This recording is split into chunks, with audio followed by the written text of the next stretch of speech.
I'm a man who believed that I died 20 years ago, and I live like a man who is dead already. I have no fear whatsoever of anybody or anything.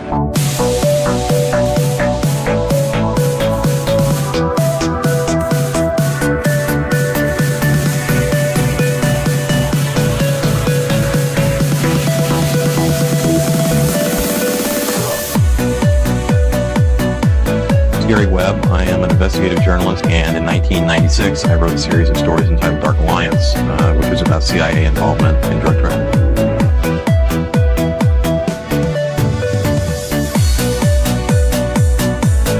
I knew a man who once said death smiles at us all. All a man can do is smile back. We've both been skull and bone, the secret society. It's so secret we can't talk about it. What does that mean for America? The conspiracy theorists are going to go on. I'm sure they are. I don't know. I haven't seen the rest. Number 322. I sad duty to report this afternoon that my friend and colleague, Tim Russert, collapsed and died early this afternoon. I may die in this cell tonight or in the arena tomorrow. I am a slave. What possible difference can I make? And no official of my administration, whether his rank is high or low, civilian or military, should interpret my words here tonight as an excuse to censor the news, to stifle dissent, to cover up our mistakes, or to withhold from the press and the public the facts they deserve to know.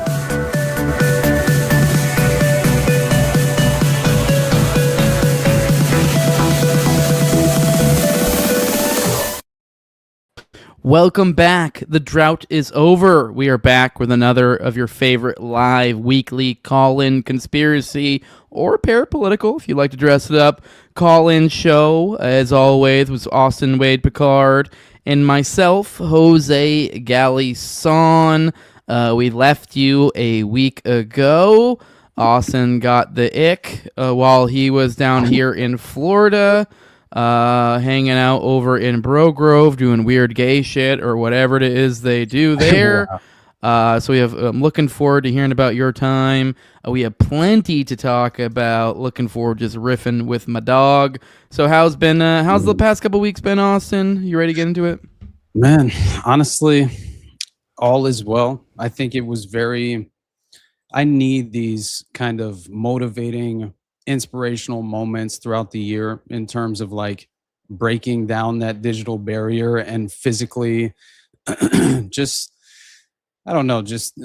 finally being able to essentially just physically manifest, these relationships that we've essentially cultivated over throughout this period of time.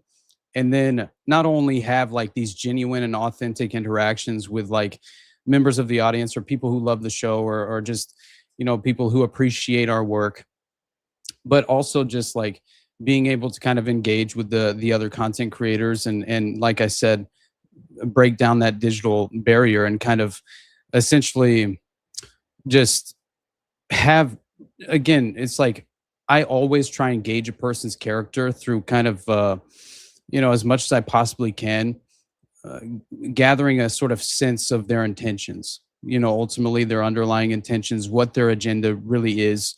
And most people tend to be genuine, surprisingly, in this specific environment that we're residing in.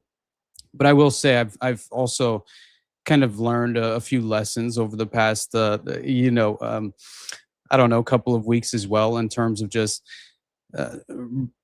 always reminding myself, to kind of be a little more hesitant in terms of like automatically assuming that people are acting in good faith at all times and things of that nature, not to extend that in terms of like the Bro Grove event that I experienced, because that personally, in terms of like the brilliant content creators that I had to, the opportunity to kind of like, we did a live podcast. It's like at one point, Ben from End of the World News, Andrew from 6G Agenda, Stephen from the Biblical Hitmen podcast. I got to meet JT, from JT Follows JC. He's great. He's been on Jake Shields a lot. Brian Demon from Demon Erasers, right? Which he's a great just individual personality. And really enjoyed having conversations with those guys in the back. And then obviously like Doc Brown, like Prometheus Lens, he's such a good guy. And so that was, as always, I just had like I was almost like, almost in a way overwhelmed with gratitude, in terms of that, and those interactions specifically. And also just like engaging, as I said, with genuine, authentic conversations in terms of just like-minded individuals, which is always inspiring in itself. And that's really like, that is my goal. And I think I even addressed the patrons directly by saying like, it essentially reinforced that, as I said last year, we're sort of on the right path, as much as I think that, and this is what it almost inspired me. Like, I really want to create a live event, community-driven live event, wherever we kind of decide where that geographically could be located, even if it were Vegas or to something to, it could, we can obviously workshop these ideas. I was thinking a West Coast version, even in LA at some point, would be a lot of fun. And we could definitely make something like that happen. And I think this should be ultimately the goal, is to eradicate those digital barriers, and the sense of community in itself is what's driven me from the beginning, right? From ground zero, the goal was to essentially find my people, as I put it, right? And because I felt, like I said so many times, so isolated in my ideas and really just my moral foundation and principles that I attempt to exercise on a daily basis. And so again, for me personally, it reminded me that I'm not entirely alone, right? As we attempt to kind of like follow this path through, what I view as an inversion of morality in terms of the inverted moral landscape that we reside in the current moment. So it was inspiring as always in terms of that, right? Yeah. On that note, I would like to kind of throw out there, not that I'm necessarily offering myself or saying we're doing anything anytime soon, but I know we have a decent little fan base for this show, and it's kind of growing more and more. That is something I feel like with a show like this, and part of the reason why I wanted to do a show like this is because you kind of think about like not what the show currently is, but what it can be in the future. And I know I've seen people complain about, this part of the format, or that part of the format. For example, like the calls, I get it. We're a little bit smaller. Maybe our audience hasn't quite got to the point to where it can run quite smoothly, but we got the infrastructure in place. And this is something that, like, thinking forward, we could easily implement for like a live sort of event. That way you have some sort of, it's more than just, it gives you another element as opposed to just riffing. It can make it like a live sort of thing. You can also do audience stuff, so similar sort of thing. But I could totally see this being a live thing. For example, I'm actually probably going to Vegas here soon to deliver a kitty.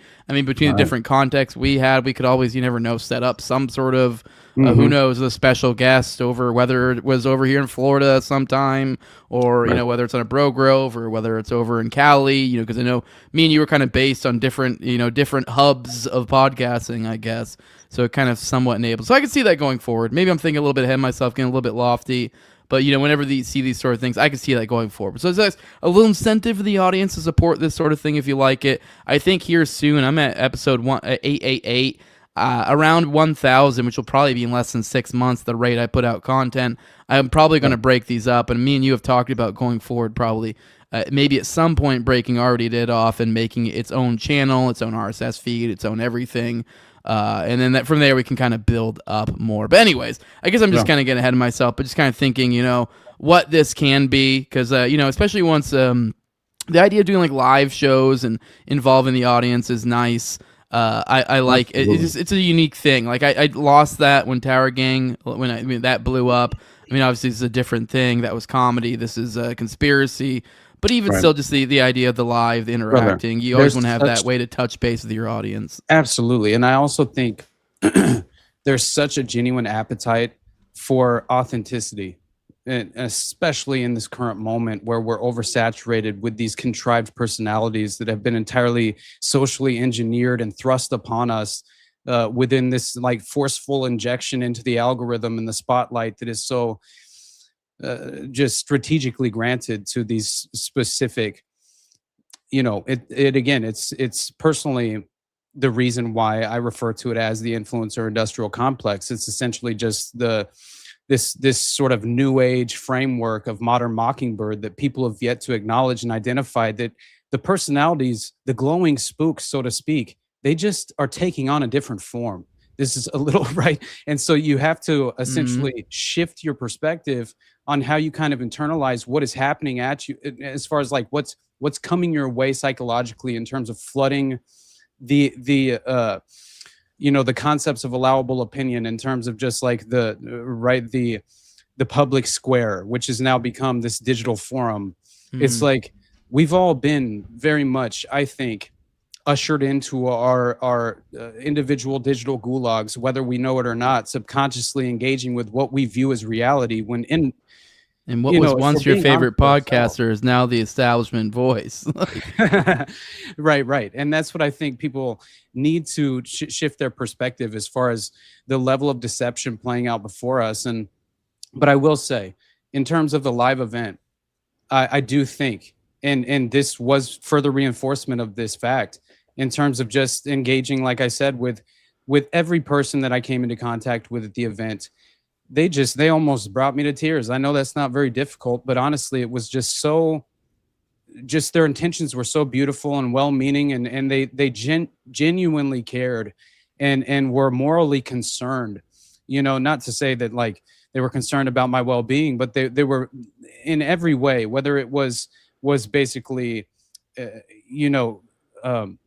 essentially just complimenting whatever we're doing in our work and things of that nature. At every level, I just felt as if, once again, we're so blessed to be able to essentially do this as much as we, as often as we are, and to have cultivated these friendships and relationships, and even, as much as I'm so skeptical and remain skeptical of everyone, to have essentially generated a level of trust in terms of our audience. And man, I couldn't, believe me, I will never take that for granted. And I very much respect and appreciate that anyone would ever, engage with my content and allow it to resonate with them and internalize, some of these concepts. And so again, it's just this overall sense of gratitude that we should all consistently remind ourselves to remain within that perspective psychologically, and also to keep moving and driving each other forward. Like, we need to consistently lift each other up to become better versions of ourselves too. That is what I thought was so beautiful, and what I love so much about even cultivating the friendships that I have with you and Sam and Brad. And it's just like, it is consistently, I am not disappointed in terms of this small circle that we've been able to, as I said, cultivate over time.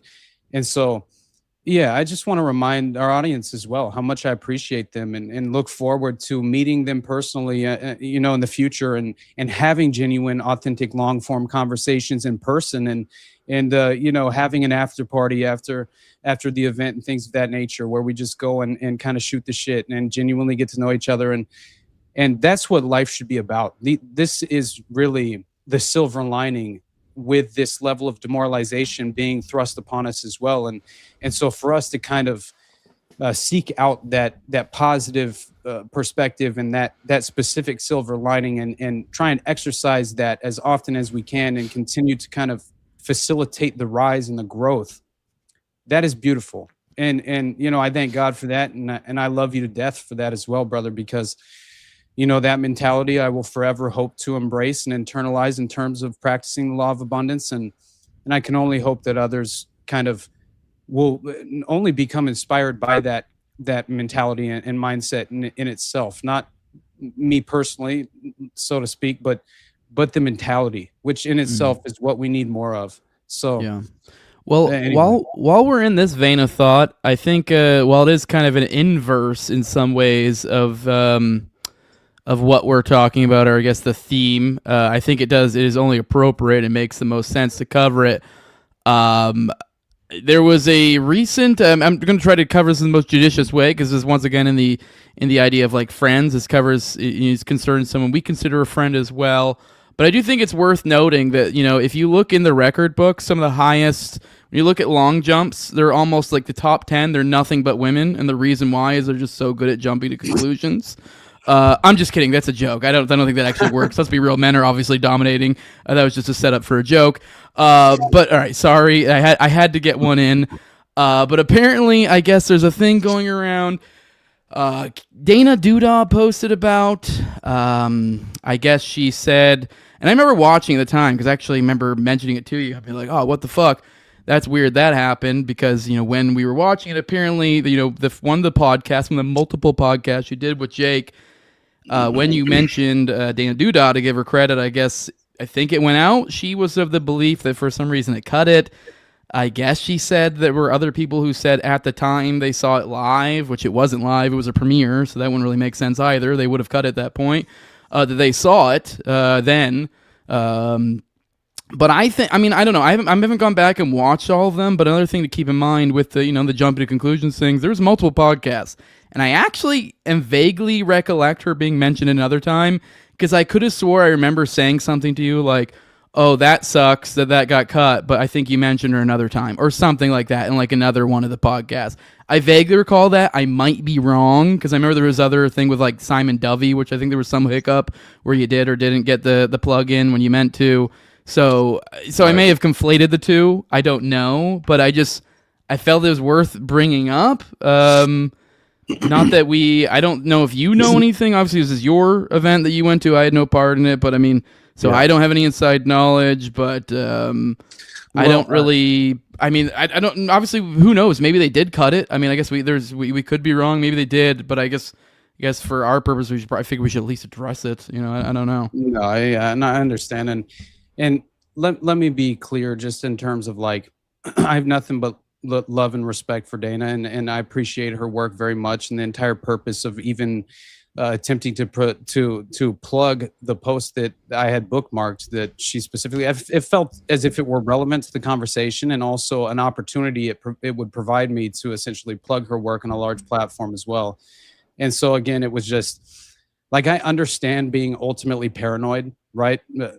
Especially in this industry and especially in this small subset or subgroup of kind of investigative journalism, in a way, is what it truly is, in terms of, what she specifically prioritizes as far as her research. So I truly understand in terms of the level of paranoia. And again, I think personally, I feel, and I told you this on the phone, like I attempt to live by a moral code that, real friends, they don't deal with shit directly, or they don't deal with shit publicly, right? They deal with shit directly in-house, privately, and essentially, I personally feel as if you should never, if you view someone as a real friend, you should never publicly flaunt conflict for clicks. And this is in no way a condemnation or even an allegation that was essentially what she's attempting to do. But I do think, just me personally, this is how I would behave. I would reach out privately and try and suss this out, internally, and have that conversation and maybe not so quickly jump to conclusions is the main, crux of really just the only reason that I kind of was caught off guard as well. Right. Because I don't know. And I almost assume and expect others to behave in a way that is befitting of my moral code, as far as the way in which I behave. And this is no indictment on her whatsoever. I just think that it's really important to know that I personally, and this is what, what I kind of reached out directly just to make sure that I attempted to directly address this, in a respectful way with her as well. And so I basically just said that I wanted to let her know, first of all, that I fully credited her for the find and the individual post as well, which was basically about, John Wayne Gacy and this clowning connection potentially to the process, right? Which is all very interesting and absolutely relevant to the conversation. So I bookmarked the post because I thought it was of relevance aside, as well as an opportunity to shout out, her work on this platform.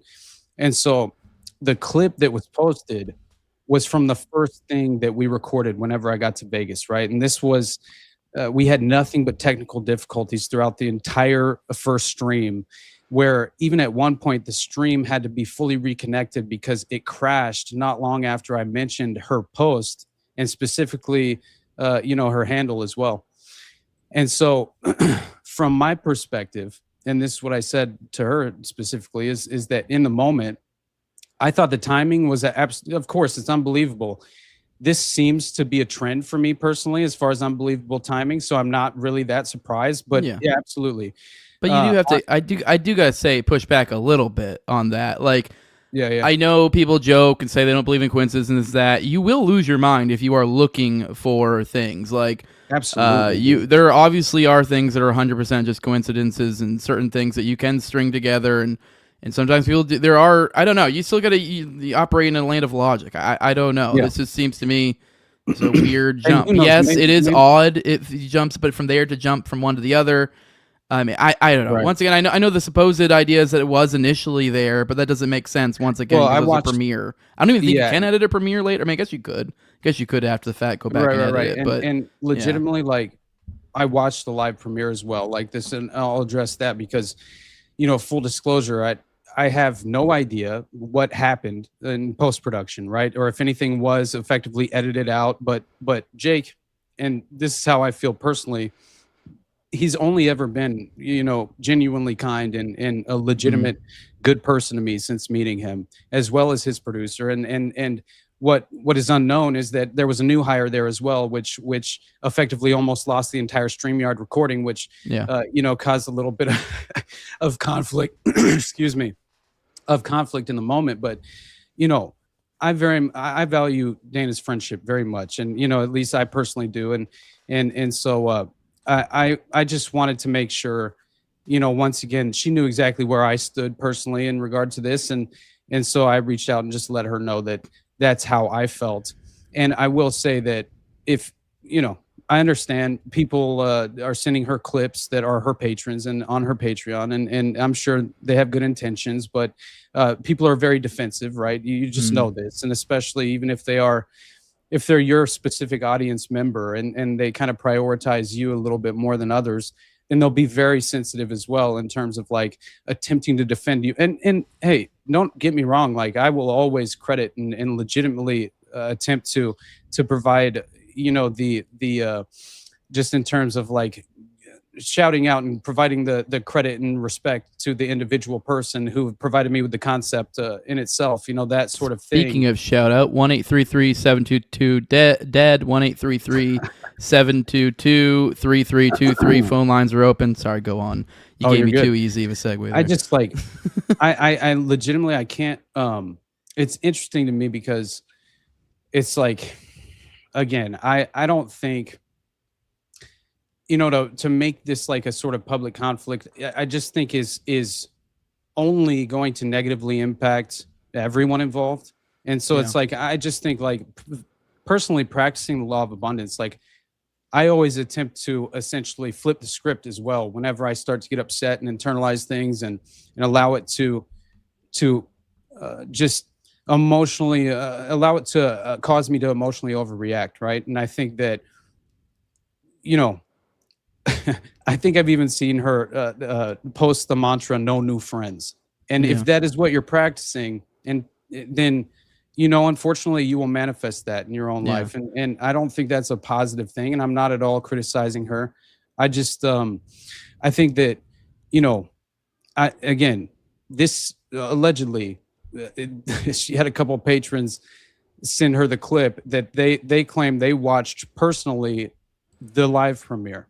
So as I said before, I took, this is the only content that I actually recorded with Jake that I took the time to watch the live premiere because it was the first thing that dropped, right? And I was curious to see how exactly, I came across, and was I as comfortable as I wanted to be? And hopefully, I essentially... you did good. Thank you. I was a little bit stressed about the terminology and things of that nature, but, but I will say, in all honesty, her handle wasn't in the live premiere either. And I specifically went back a few minutes from the live premiere in the moment just to reconfirm for myself because I was caught off guard and I expected it. Now, I will say the entire stream was obviously frozen visuals. You were constantly having that. The audio would jumble occasionally, it would drop out. And again, as I said before, like it's ridiculous because at the time of the recording, as I said before, we even thought Jake's new hire producer, and this is not at all like taking a shot at him, he's a very nice guy, but he's just kind of like learning the ropes. He's trying to get his feet on the ground and feel a little more comfortable in the process.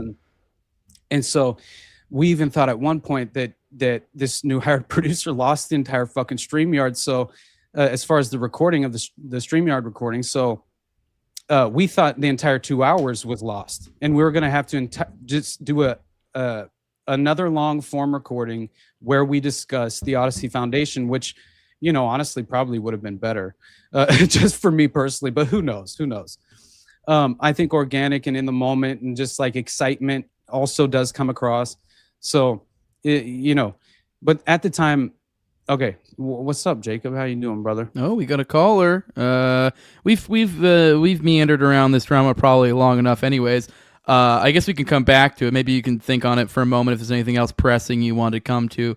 Don't want to linger on it too much. I did just feel like it seemed appropriate to at least address since it was public, and I don't think either of us, I didn't think you had got a chance to address it online. So at least here we said our piece, and that way, because I'm sure everyone's sees you were brought into this was you, so they assume I just think everyone probably assumes like what the fuck does Austin think about this, and the silence. Some people, we're in a schizophrenic community, they make all sorts of assumptions if you don't say shit. So, but yeah, real quick, I guess, and then we can address the caller we have, obviously. What's up, Jacob? Oh, no. Austin, you said you have one more thing? Or you want to save it for after? My bad. No, you're good. Yeah, I can say the one last thing that I was going to say is basically that, I honestly believe this was a StreamYard failure due to the connection crashing the stream. And so that is my personal belief. Again, like, I guess I could hit up Jake and be like, hey, dude. But how fucking weird is that? Honestly, it's just kind of strange. So, but again, and I'll keep it very short. I never really, and this is, again, don't take this the wrong way, please. Anyone who, and again, I appreciate Dana very much, but I never really thought that an aside statement in my attempt to practice the law of abundance and promote the people that I very much respect and would, and appreciate would inevitably be sort of publicly spun into a negative direction. But this is sort of like, you're essentially trying to do somebody give somebody ups, and they're putting you in a pinch. Sorry. Yeah, you sort of get publicly punished, in a way, and to punish the people who are providing you with an opportunity, and by the way, Jake's no gatekeeper of this critical evidence or these concepts. Like, he clearly provided me with just such an extraordinary opportunity to record almost 6 hours of content, and in no way is he editing and post-production the conversations that we had that were so critical. So, be very careful. I think, there's a lot of strange things that are attached to information within this environment as well. So I'll keep it at that. But I have nothing but love for everyone involved, and I just hope it's understood in that way. We can come back if there's any final thoughts after this caller on that, after you've stewed on it for a moment. But that probably should be enough. Jacob, who we got here? Actually, I'm not sure. So, caller, you are ready to go. All right. Hello, everybody. Can you hear me? It is What's up, man? Ass Cream. What's up, dude? Hey, Ass Cream. By the way, you just started. Was it? What's up, man? Hey, just give you a quick shout out. Just started your first podcast. I think it's your second episode yet. Haven't had a chance to check it out. Was it No Fear Radio? Or I'll let you plug it, but just check it out. Pretty good first entry. But looking forward to seeing more. But yeah, go ahead, Ask Cream. What's up, brother? I appreciate it. Again, asking here again, Mr. Picard and Mr. Galison. Nice to be back here. I wish I had video working, but I couldn't get it prior to this. And since we talked last, I started a podcast, Trust No One Radio. But I just wanted to have a short question about politics to both of you gentlemen. So today was the Florida primaries that happened, the former Florida primary election. I personally have given up elections because I think voting is an illusion. In the end, it doesn't matter who you vote for, who counts the vote. especially with how voting practices in California and New York are slowly bleeding into other states. One of the reasons I did go vote was because my retarded corporation gives you 2 hours of paid time to go vote. And while it only took 15 minutes, I absolutely milked the entire 2 hours. So last time I was here, I mentioned, like I said, I was black-pilled. And I must clarify what I mean by being black-pilled. Because being black-pilled is a spectrum. On one side, you have given up on life and you drink yourself to death and you have no hope. And on the other side, you just don't care. You sit in the comfort of your own home while laughing at the world burn, and you remain happy. And you raise kids or a family that's going to be able to, battle the system and, survive another day. So what are your thoughts on primaries? Oh, I don't know. I like to kind of pick on them for fun from the edges, as I do in the morning dump whenever there's something pertinent to make fun of them for. I know we went like Byron McDonald's. We had, I think, was it Byron? We had Fishback. I don't really know much about any of these guys. I know Byron's like the establishment guy. Fishback's kind of, sort of anti-establishment, sort of anti-Zionist. Although the little bit I know about him, he comes off a little bit fishy. No pun intended. A little, I don't know, controlled oppie a little bit, perhaps. But I don't know. Maybe I'm getting him myself. I generally just don't fucking care, I guess. I'm the same. I mean, you give one of the few decent arguments for voting, getting time off work. That's I mean, I at that point maybe recommend lying or something. But like, yeah, that's way better. Yeah, exactly. Just lie. I mean, I don't necessarily find lying inherently immoral. Depends on what's especially about, if it's to an immoral corporation. That's a harmless lie. Whatever. I'm good with it. I'm gonna consult your own moral system. For real though. Yeah, that's hilarious. But no, I know. I wish I could give you more here. I struggle to muster up care about voting, but yeah, I mean, I don't know. I mean, I get the argument and the idea that it works. To me, it's like at best high time preference, and it very rarely is even something where you're like, oh my god, I really gotta vote. You're like, it's almost never that to me. So you know what it is? It reminds me of the same people in terms of their perspective and mentality, and this is in no way a dig or insult to you, ass cream. But honestly, it's like the same people who are basically genuinely interested and let's just say have skin in the game at any level in terms of the great turning point debate and the Candace Owens kayfabe and things of that nature, this Andrew Wilson bullshit that just happened. This is the exact same group of people that I feel convince themselves every 4 years is the most important election of their lifetimes. And I think they will find a way to re-engage in the system no matter what happens, no matter what the outcome is, no matter how dystopian it becomes. You'll have Dave Smith pushing J.D. Vance here in a fucking year and a half. Just watch. Right. Exactly. Exactly. And that's why I think it is about prioritizing a good use of your time far more than engaging in the demoralization cycle. Like what exactly do you effectively believe you can solve in terms of a solution within the establishment? And when are we going to learn that you and your family are ultimately despised by the ruling class? And obviously, I think we've all been subjected to these policies of mass indoctrination, right, which intended to entirely disrupt and drive culture and socially engineer, the destruction of family values, right? Like I honestly believe that this overwhelming embrace and internalization of perverted pagan principles, as I've been putting them recently, is all by design. It's all culturally been injected. It's the ideological subversion, subconsciously I think disrupting all of modern society. And until we come to grips with that fact, and by the way, most people who even claim to believe in these false moral principles, they don't practice them themselves on a daily basis. It's all it's pageantry. It's political pageantry. They're attempting to appeal to authority. So yeah, I just personally feel like our time should be focused on creating alternative systems so we can effectively opt out and prioritize opting out as often as we possibly can. And basically, because another thing we need to all come to terms with is the fact that it really is this current structured system.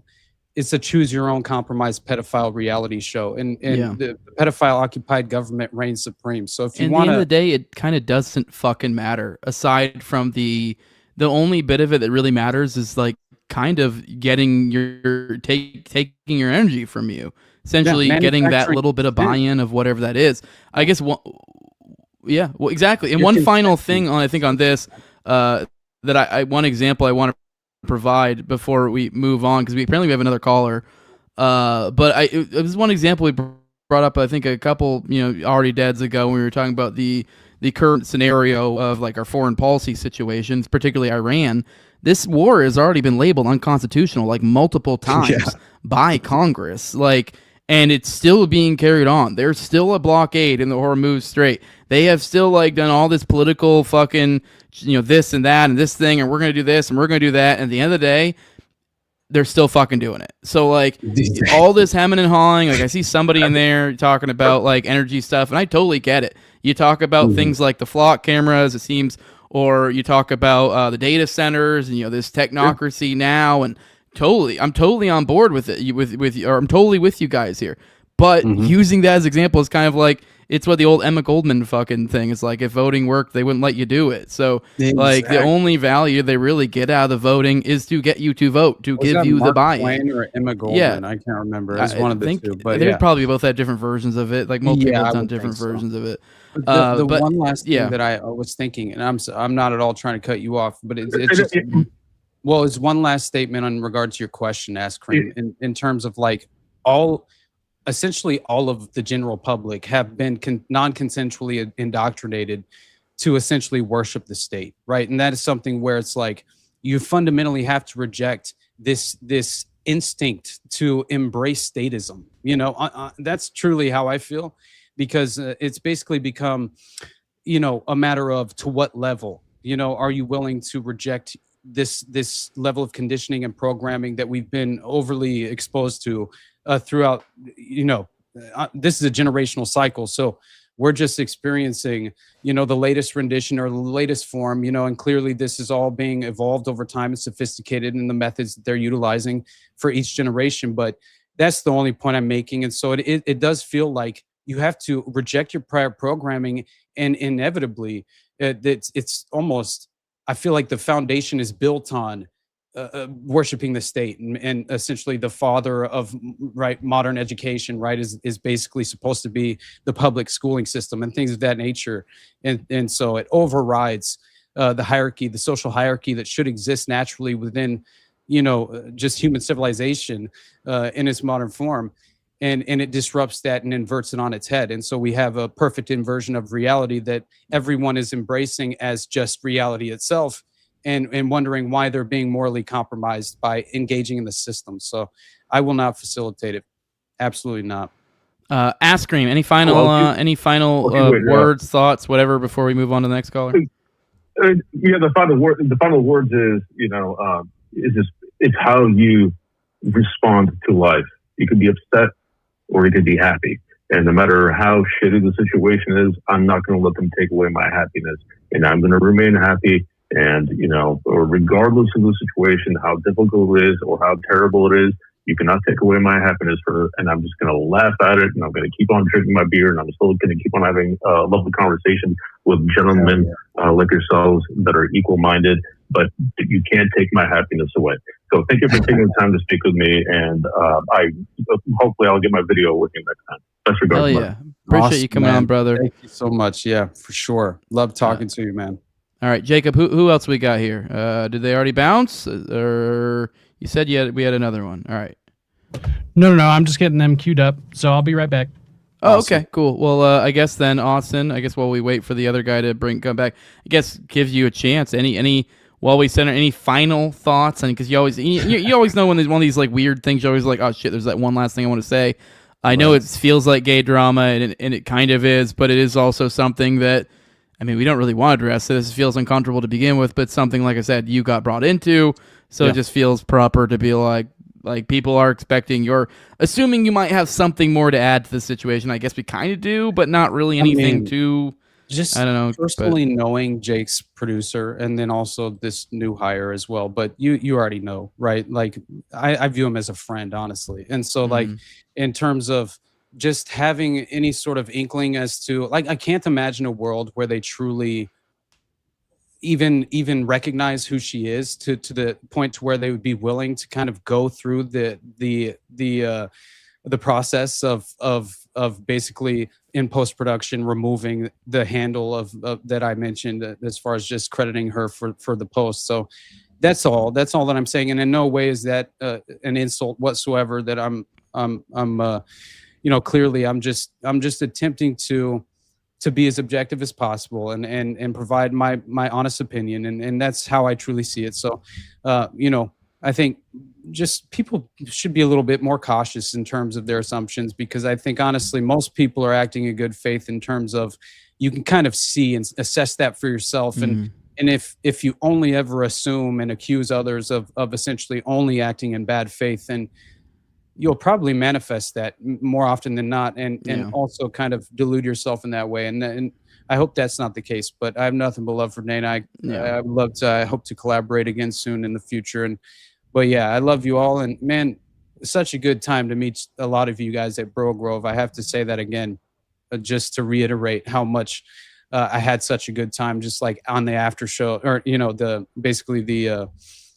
after parties where we just went and met in the villages and stuff and hung out. And man, I think honestly, like me, two of the homies, right, who are patrons as well, and just cool as hell, man. And then Top's cousin, right? Top's cousin's, dude, he's my best friend at this point. It's so funny. He's cool as shit. Yeah, dude, I love him, dude. That guy is, anyone who's seen John Bernthal, and I know John Bernthal is actually I think a Jew from I don't know where he's from. So he isn't exactly what people think of when they think of John Bernthal, the character of John Bernthal, that is legit, basically who Top's cousin is, and he's pretty fucking cool. He really is a cool guy. Yeah, for sure. But anyway, it was a great time, and I really do hope people, just so you're aware, I think it's important if you have respect for others and you want to continue to maintain and cultivate the most positive form of a friendship and continue to only have a positive impact on each other, then I would only suggest that it's always a better idea to deal with things privately, at the very least at first, to make sure you kind of respectfully approach it. But I do understand, that many people live by a different moral code, and that's perfectly fine with me. And it's not me to decide for them. But I do just think that overall, I hope to only kind of specifically practice the law of abundance is what I'm attempting to do, because I truly do believe that's the reason that we're all effectively in the position that we find ourselves in the current moment, and to continue to grow from here is to hopefully embrace and internalize that very same mindset and continue to evolve, in that way, in every way, that we approach our content and things of that nature. But yeah. All right. Well, anyway. I think that's enough on that drama, although we'll have more gay drama to talk about in a moment. The gay drama that has captivated the entire world for some fucking stupid reason. We'll talk about that here in a bit. Jacob, who do we have on the phones? We actually have an anonymous caller that we've got to keep anonymous due to possibly sensitive material. So took just a minute, but yeah. So go ahead, caller. You are good to go. Unmuted. Let's go. Hey guys, how are you doing? Yeah, good. What's up, man? Tell us what you got to say. We'll try to stay out of your ear too much, because there is usually a little bit of a delay, and it sounds like you have a lot for us. So we'll try to give you as much space as possible. Okay, so around 2020, right? Every state performed a rate case through the Public Service Commission for Energy, right? And the kilowatt hours, the rate cases were set to be 100% increases. So if you look at residential versus industrial utility, right? Your kilowatt hours, right? They have more than doubled. If you look at every single state, your residential is double that of industrial plus an extra 5 cents per kilowatt hour, right? You use about 20,000 kilowatts a month, right? you're paying the bill for these industrial companies, right? I'm not going to say, I'm not going to get into the thing of it. The most dangerous part is the sector usage, right? And the sector usage in most states, like Pennsylvania, Ohio, Texas especially, it is already surpassing that of residential. It is neck and neck, and people really need to take a look into it because brownouts are already occurring.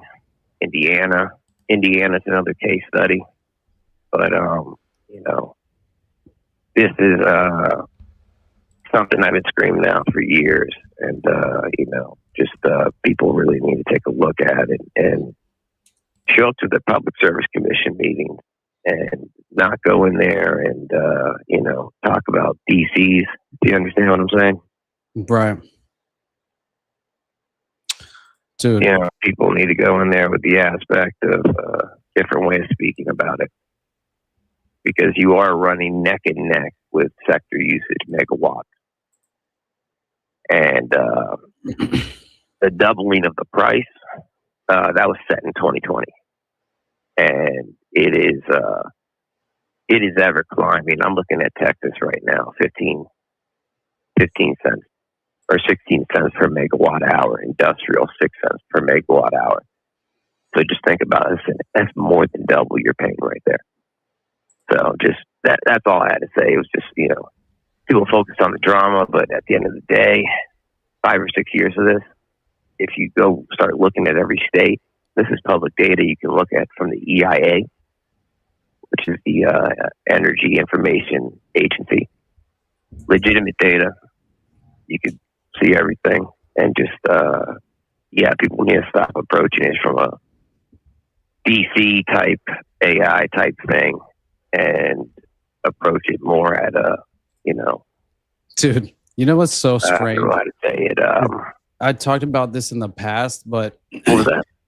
What's so crazy about essentially you gave a range of dates from like essentially this kilowatt increase, from the year 2020 that you followed this. And what's fascinating to me is that this is the very same year that Operation Cyber Polygon was created, right? And this training exercise was to enhance cybersecurity, these simulated cyber attacks, right? Correct. Yes. So the first thing that I thought was essentially Klaus Schwab's warning of an impending cyber pandemic, which will make COVID pale in comparison, right? Being obviously worth being aware of, and how that's paired seamlessly with Peter Thiel and the big tech oligarchs in terms of the PayPal mafia and JD Vance and Elon Musk clearly being representatives of this as well, and this technocratic fascist takeover, right, which we're witnessing in real time. You got it. It's like total information awareness, 2.0 in a way, right? And the rise of the new right and the totalitarian technocratic state. DIA. Yep. Yeah, brother. Oh, Pam. Pam. Yep. Yeah, exactly. Yeah. So yeah, that's all that I took part. I was the one who, I'm the one who took part and actually designed the algorithm for a certain state. I'm not going to say what state. Oh my God. Yeah. And I've been blackballed. Luckily, I have work now, and I'll tell it like this: is blue collar work is going to be gone. You're going to be assigned a position probably to train and give skills to AI, and that's probably coming in the next year or two. People are already doing that. I myself see myself already doing that right now. I try to fight it. How successful do you see that being, though? Because I see this at a big, from a big picture sort of perspective, and especially looking at foreign policy. You start looking at where a lot of the investment's coming from, some of the funny Fed money moving around. It kind of looks like a big old house of cards that there's so many different factors that are like likely to cut out, but it is scary because they obviously are building up all these data centers, which are the infrastructure. So they're essentially leaning forward with all this Fed funny money with this, obviously, what I think an inevitable bubble that's going to pop at some point. But while this bubble's coming, they're already putting the infrastructure in place. So like whatever comes after, they'll already have the stuff there. Essentially, it just may not be exactly. I think I just struggle to believe it's going to be this complete panopticon nightmare everyone expects. But obviously, I do expect them to gain some ground because obviously they'll be, whenever the bubble pops, they'll be able to grab whatever they can from the infrastructure they put in place. It's been in place. You know, I remember at one point in time, a certain system that's used for targeted, but they call it voice of customer. It's not really voice of customer. They use it for targeting in certain areas. Let's just say Ireland. You understand what I'm talking about, right? Mm-hmm. Let's just use the word Ireland. I think you know what country I'm talking about. For a targeted campaign. So it started out with neuro-linguistic programming, right? Right. So basically sentiment analysis, so you can be better at customer experience. And from there, I mean, you were right. 2020, it was all planned. I mean, that's what it feels like. And you know, honestly, I just think that if you remember, because they're simultaneously achieving this level of basically rewriting history in this Mandela effect sort of way that is definitely taking root. It's causing I think a ripple effect to a certain extent, right? Did you ever watch the film The Butterfly Effect with Ashton Kutcher back in the day? It's like I was around, dude, 16 when that came out, so I remember that. Yeah, I was stoned when I watched that. Yeah, it freaked me out. Film, right? And like honestly, it resonated with me and stuck with me for a reason. And I will say that just in terms of what you just mentioned, and don't let me forget this sort of Orwellian nature of this rewriting of history in a way. But I was just considering this concept of what essentially this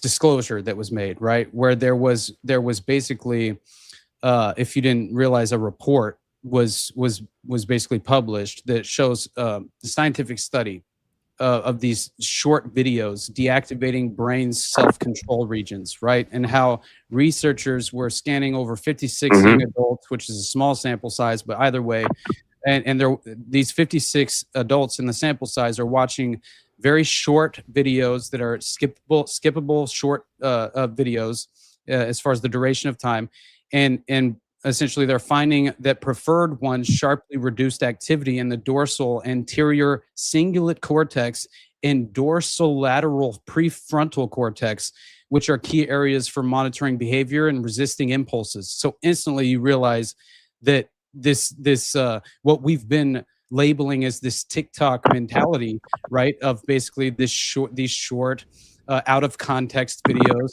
that will help influence the minds, whether it's subconsciously or they're hyper aware of that fact.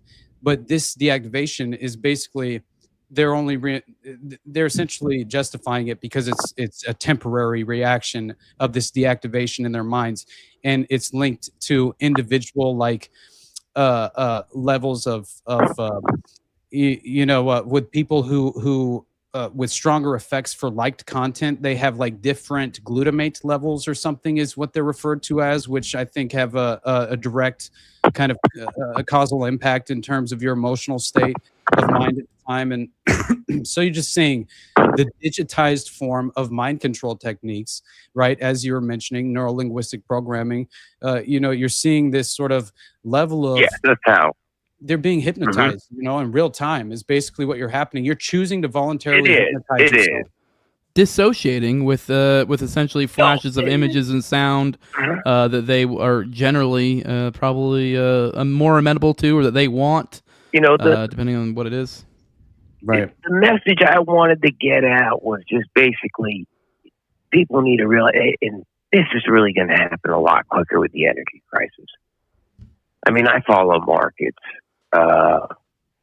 And really, to run power systems, right, you need diesel. You don't start turbines without anything. Mm-hmm. And the true nature, the nature of the beast right now is that it makes me stumble even saying this. The nature of the beast right now is we're being led out of oil. And without that diesel, and there's certain qualities of oil and certain qualities of crude oil, right? We don't really have refineries here in the United States. We can drill. And drill is actually going to destroy us because it's going to make the oil so cheap that, but besides regard that, once we lose the energy, which we're in the progress of right now, I think that's going to be the next lockdown within the next 6 months. I don't think we're going to make it another 5 or 6 months without energy collapse. And that's already been preconditioned, pre-programmed in people's heads in South Korea, all over the world. Yeah, they've been freaking out about that with all this gas shit. You got the Strait. Well, you got to think about this. You got the Strait of Gibraltar is going to be closed. Well, could be. You got the Strait of Malacca. You got Hormuz already. But when you take a look around, Venezuela's oil is not up to par. It's like tar. It's not up to. It cannot create crude for diesel. It's not that quality. Maybe some of it is, maybe 5 to 8%. But the next thing, that's what really has me. I'm shaking right now, man. And I know that my job doesn't even matter because I've been around this for 6 years. And after I saw that it was the control grid being put in place, it will completely break you when you realize that this was already greenlit go before even the public knew what a LLM was. You understand? Before what they knew what it was just NLP type AI. But when you look at this energy, people need to pay attention to that. And it's, I shake, man. I mean, I have all data on the Bureau of Labor Statistics before the labor statistics started collapsing. And I think they're purposely going to let us run out of oil on purpose. And you got all these off the book grids, right? You got all these grids running now that are off the books for companies like you just said the man's name, the Reptile. Okay, let's just say it like that. Yeah, those sorts of organizations. Exactly. His little private states down in South America and stuff that he has. Yeah. Mm-hmm. Oh no, here as well. Yeah, but I just want people to be aware and all pervasive. Peter, too, really understand that really understand that we're going to be running out of gas very soon. We're going to be running out of real high quality diesel very soon. I definitely would not be the least bit surprised with our current gas situation between the Almandab Strait, the Hormuz, all the stuff going on there. Reaction to the Trump administration. So we have to swoop in the liberal candidate, right? The liberal populist candidate to make sure that they have a counter to Oh, yeah. Oh, yeah. Everyone's falling for it. Yep. Everyone's falling for it. Yep. It's hilarious. I mean, if it weren't for Trump, I just wanted that's really all I had to say was. Well, all right. Thanks for calling in. Definitely. I put my career at risk. Oh, yeah. Well, shit. Well, hopefully nobody finds out it was you. Quite the ominous warning from someone from the inside. Feel free to call in again some other time if you have some other information to pass along. But we're going to let you go. Jake, we're going to go ahead and go into intermission real quick. I'll say this. Go to your Public Service Commission meetings, guys. Go to your Public Service Commission meetings. That's it. All right. Appreciate you, brother. That's all I'll say. Just go to your Public Service Commission meetings. Awesome. With that, we're going to go ahead and go to intermission. Appreciate the caller. And we will go to patrons. So we'll hang out with the patrons here in a bit in the after show. We still have phone lines open. Maybe take one more call if somebody does want to call in. But with that, we still have more gay drama to talk about. We got the candy debate and more. But with that, go ahead and roll that beautiful bean footage, Jacob. We'll see you guys here in a few minutes. I'm happy for for Paul because, yay, he's possibly the nicest human being in all of show business. He's aging backwards because of his contract with Satan.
All right, we're back, and we are back to the gay drama. Austin, who do you think won, Andrew Wilson or Candace Owens? Let's just get right to it. That is gay drama. Oh, no. Dude, all I have to say is that, first of all, you know, what has apparently captured the minds and interest of so many people in this specific industry and environment that we reside in terms of the overreaction and emotional kind of baggage that's attached to it all. Like, first of all, and I do think it's worth just mentioning what Andrew Wilson represents to me. And I said this on whatever this is last night, like AKA Master Mason, right? We just, you know, he's a Freemason, legitimately, you know, out and out acknowledge this fact. Former also, Austin, he's a former Mason. Yeah, okay, sure. Let's get it right. He did say former in that clip. I know, but I don't believe that applies to Freemasons. Like you aren't a former Freemason, in my opinion. I will say there's like a gray area, like, because I don't know what the process is for most people getting involved, but I could totally see someone getting involved in the lodge and then being like, this is gay or something, and then later. Right. And I do think at the lower level, there is a way that's sanitized for most people to understand it for something different, some sort of whatever the fuck. Mm-hmm. But so I could see someone doing a very short period of time, and it is just some lower level whatever the fuck. And but yeah, you do like legit make like you make oaths to like essentially saying you won't. I don't know if it's like betraying them. So I guess at the very least you could maybe be no longer part of it, but you're still technically have an oath that you won't betray them. So you the very least can't give up any of their so-called secrets, although you probably wouldn't have any at that point. So I don't know. It definitely is suspicious. He said he was like, I think 4 years or something. Yeah, I'm sorry. You can never say, you can never utter the phrase acknowledging you're a master Mason and essentially provide yourself with a defense that I will ever take seriously. I'm sorry to say that, but honestly, it's very difficult for me. What are we splitting hairs here? You know, I mean, it's like, no, you are fundamentally loyal to a secret fraternal organization of powerful influence. Yeah. And all I have to say, I guess I have met Masons in real life when I was particularly in the military, and there were more of those guys who were like, they were just like career-minded people, which they would. I met a Freemason when I was court ordered to AA, right? Yeah. When I went to AA, he was basically one of the kind of founding members of that Alcoholics Anonymous group, and I'll never forget. Like, don't get me wrong. Obviously, there are low-level Freemasons who have nothing to do with the higher echelon of you know, the hierarchy within the fraternal organization, where they really do practice and exercise their rituals in a far more serious way. Yep. And that doesn't mean that there's no level of that, though, because there's definitely are some very strange, you know, ritualistic tendencies that each of these lodges will practice, whether it is low level or not. They are functioning lodges. And so I do wonder, you know, how many of them are read in on the ultimate goals of the fraternal organization. Very few, I would imagine. Yeah, they would have to be limited to this I think it's like a frat, echelon. Probably a low level. That would be the way I'd probably think people probably understand it. It's probably like the same idea as like frats. Right, if you're trying to be... Like, I knew, particularly the military guy, the first one that comes to mind, I think he was, like, actually, like, a lawyer or something. So, like, he was actually trying to go, like, so it makes sense. You're like, oh, you know, and that obviously has a sinister undertone to it. But if you're just talking, like, local stuff, and, I mean, there is a very sanitized way to understand it. But obviously, it definitely doesn't look good. But even that aside, even if you want to poo-poo the Mason thing, I mean, I forget what platforms he's gone on. Well, he's been on Rogan, I think, at least once or twice. But I'm particularly remembering where I know he at one point literally did this weird debate thing with Owen Schroyer. That's one that comes to mind. That's probably the more ridiculous examples of him bending over backwards, essentially sweeping for the establishment, which I don't know if he's necessarily just doing it for the love of the game or if he's in some way controlled. Either way, he is pretty obvious. He has been on record kind of sweeping for the old fucking... Epstein cover-up, saying it was no big deal. Same thing with the Iran war thing, even trying to weirdly connect the two as if it's like somehow because of the Muslim religion having a larger amount of pedophiles, apparently, supposedly according to him, that therefore because there's people dying. It's very strange logic. He was trying to say that like they were killing pedophiles, and if you're concerned about Epstein files, and you should be happy about the Iran war. It's just he has done this most strange logic, ridiculous, and it is to the point where you almost think, is this guy just get off on arguing for whatever?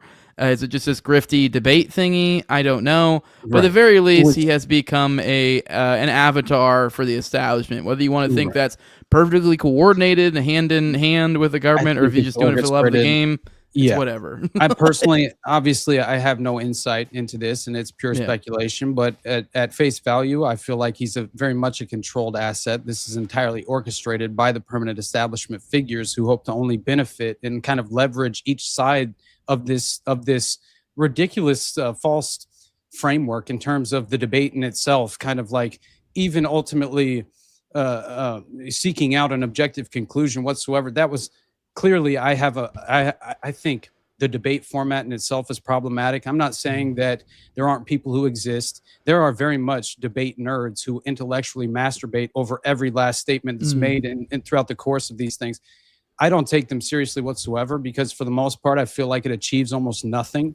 I also think this is much more about controlling the outcome of and again, I've said this in the past, but by the way, just considering like the strange Freemasonic connections to the number 33 appearing in the Charlie Kirk assassination case, it's like, what, 33 manhunt hours it took for Tyler Robinson, and then it was I think even the burial of Charlie Kirk happened on the 33rd parallel, which almost all of these high impact events that have affected and disrupted modern society effectively have been conducted on this 33rd parallel, which I believe is by design. I think this is a massive Freemasonic ritual, whether it's a blood ritual or not. These sacrifices occur. I think Charlie Kirk himself was a controlled asset. I think they hung him out to dry. This is how I personally feel. I think Tyler Robinson is so clearly a patsy that I don't need to turn to a contrived prominent personality such as a Candace Owens or an Andrew Wilson to lead me by the nose into a conclusion that really I think is off base and ultimately will only kind of dismiss your credibility and damage it overall. And when things are, let's say the dust settles, and in hindsight, you look back and you realize that you were led into these kind of, not to say, and this is another part of what, and I love it because obviously seeing it within our own industry, right? Just in terms of the content creators and things of that nature reacting to this debate, it's disgusting to me. I'll be honest. Oh my right? God, the nut sucking is just out of this fucking world. It's just terrible, just embarrassing. Which I guess this is something I almost wanted to bring up. I guess somewhat. I guess to that point, like when we were talking about the whole Dana thing and stuff, and like I kind of get where some people come from. They don't like certain people here and there. Like Jake Shields, for example, one of the people, he's pretty hard on the Candace train. I get where a lot of people are coming from, not liking certain, especially from that hipster vibe. A lot of people get if there's someone's big, you are immediately think there's some sort of co-option of some sort, and who knows, maybe I wouldn't be surprised if there's people in Jake's ear or whatever that glow in one shape or form. I wouldn't be surprised, but I mean, all honest, I can say is what I know of him, and was always cool, and so absolutely. But I guess what I'm driving at here is a little bit just like I have no problem pointing out this shit. Like I am, if anything, I have been mired in my podcast career as being someone who's keeps it too real at times. Right.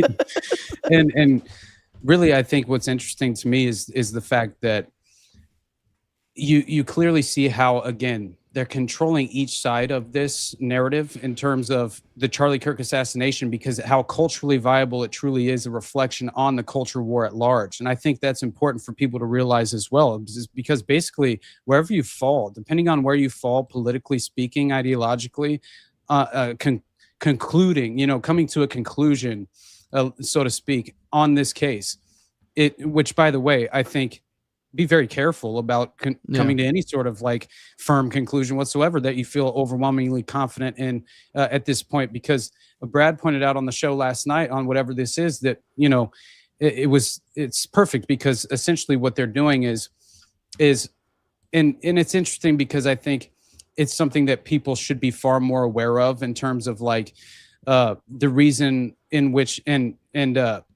I kind of forgot what where I was going with what Brad had to say. So hopefully it'll re-trigger in my mind. But I will say that there was one point that I had made where personally, it's like you realize that both Candace and Andrew Wilson are personally going to benefit from this, right? As well as you see how the way I look at it is not only Andrew Wilson, the Master Mason, but he basically became the conspiracy cuck to Candace Owens throughout the course of this debate, which I think was by design as well, because she has become the face of the conspiratorial concepts in regard to the Charlie Kirk assassination, which will only inevitably, I think, lead to damaged credibility in the future, as well as also diminishing the quality and credibility of these concepts in the current moment. Because if you attach this personality, this larger than life Candace profile of the kayfabe playing out, then you will instantly have people at face value reject this concept because it's attached directly to this personality. And I think that in itself is being exploited and always will be.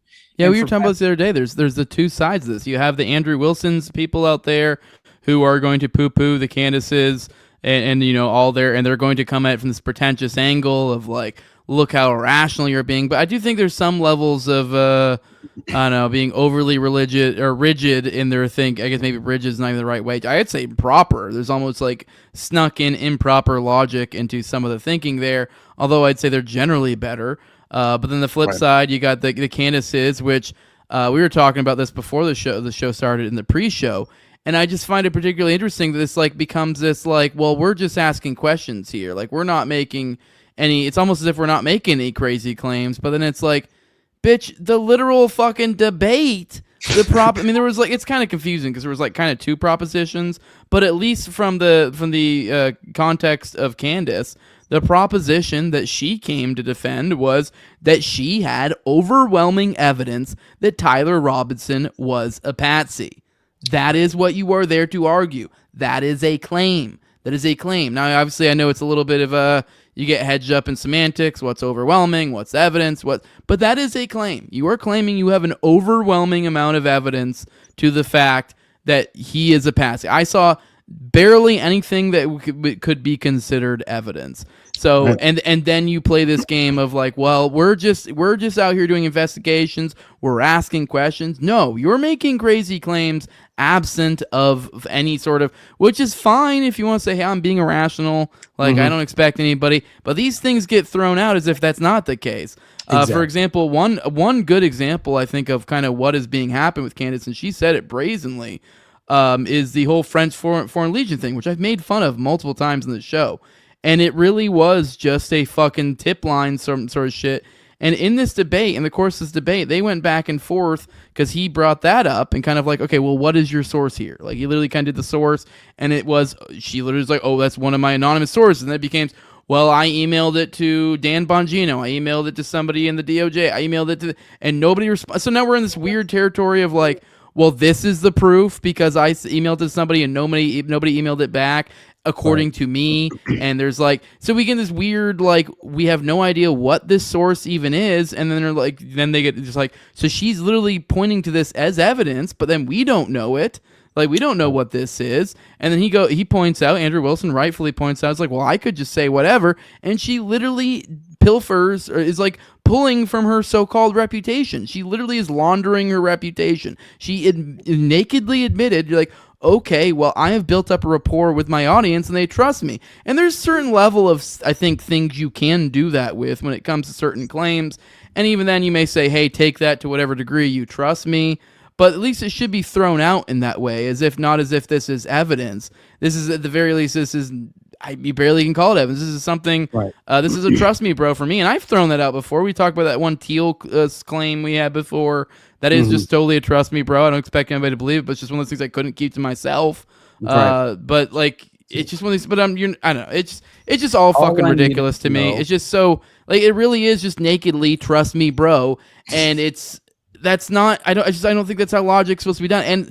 And are we really trying to argue that Candace Owens has a good fucking reputation? Are you fucking kidding me? Right. Even if you take the modern iteration of Candace that so many people are fucking, putting those balls in and out of their mouth, like, even the modern iteration, there's been so many sloppy, fucking ridiculous mistakes. And I'm not even talking about the parody level ones that people bring up. I'm just talking about ones that people have forgotten about. Claims of this thing, that thing, saying, oh, I'm going to really go after this J6 thing. I'm going to go after the... there's been multiple things. I know Ken Silva had a thread once of the multiple things Candace has just kind of dropped after promising before. So her reputation is fucking horseshit. And it's ridiculous that so many people are trying to, literally... This is literally what they're going off of. Just Candace's reputation. For sure. And I truly, all I needed to ever learn about Candace's connections really came in the form of her father-in-law, right? Lord Farmer, right? The copper baron, I believe he was, but mainly his direct connections to the Royal Institute of International Affairs and the Tavistock Institute, and just understanding that he has a direct line, a direct connection to the father-in-law of one Candace Owens, who is one of the most prominent personalities in the influencer industrial complex in this current moment, influencing how many minds, right? Just millions of minds, I would have to imagine. And her father-in-law happens to be directly connected to the beacon of social engineering and culture creation that will deliberately attempt to leverage the most sophisticated methods of mind control, and again, this over, it's honestly just an extraordinary level of psychological influence that these culture creation entities have really become capable of. And I think that's something that more people should be far more aware of. And just mentioning the fact, though, in terms of Andrew Wilson, right? It's like he is supposed to be this sort of male values, right, from Turning Point, right? That he's supposed to kind of like have this I'll just never forget that clip of him with the pickle jar or the fucking olive jar or whatever the hell olive jar. It's way different. Yeah.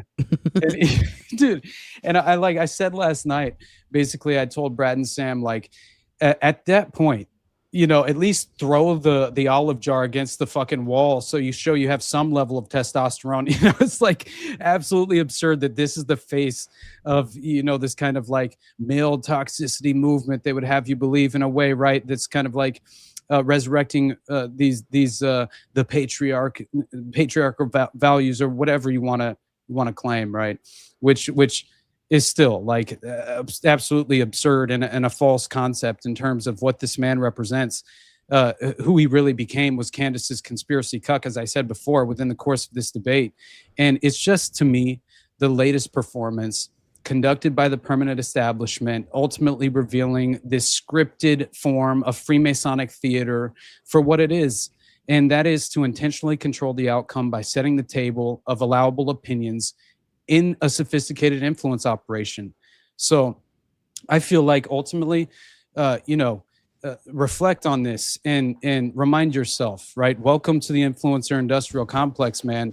And what has become this sort of like, as I said, like earlier on in the show, this modern rendition of Mockingbird, right? This new age rendition, this new age occult form of what I believe is like, you know, we're living through the age of Aquarius, right? Like these occultists legitimately believe that they're resurrecting their principles in a way in which the vast majority of the public will just be ultimately, you know, sort of they will be conscripted into this way of life, you know. And I think that this is why the inverted moral landscape is the best way to kind of describe this current moment in the landscape that we are currently in, because there's no other way to essentially, I think, you know, interpret what is truly taking place and how they are thwarting and warping and again inverting moral principles in real time, to where I'm witnessing members of my own family embracing this sort of perverted principles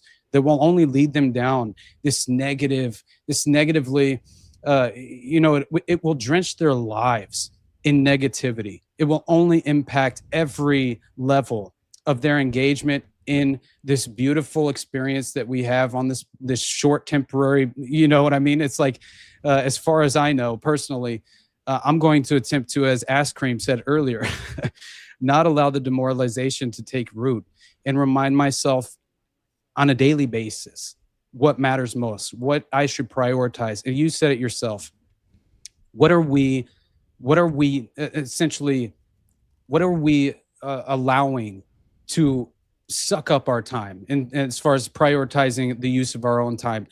And I think engaging in this ridiculous scripted form of Freemasonic theater as far as this debate itself. And I will say there's one other thing.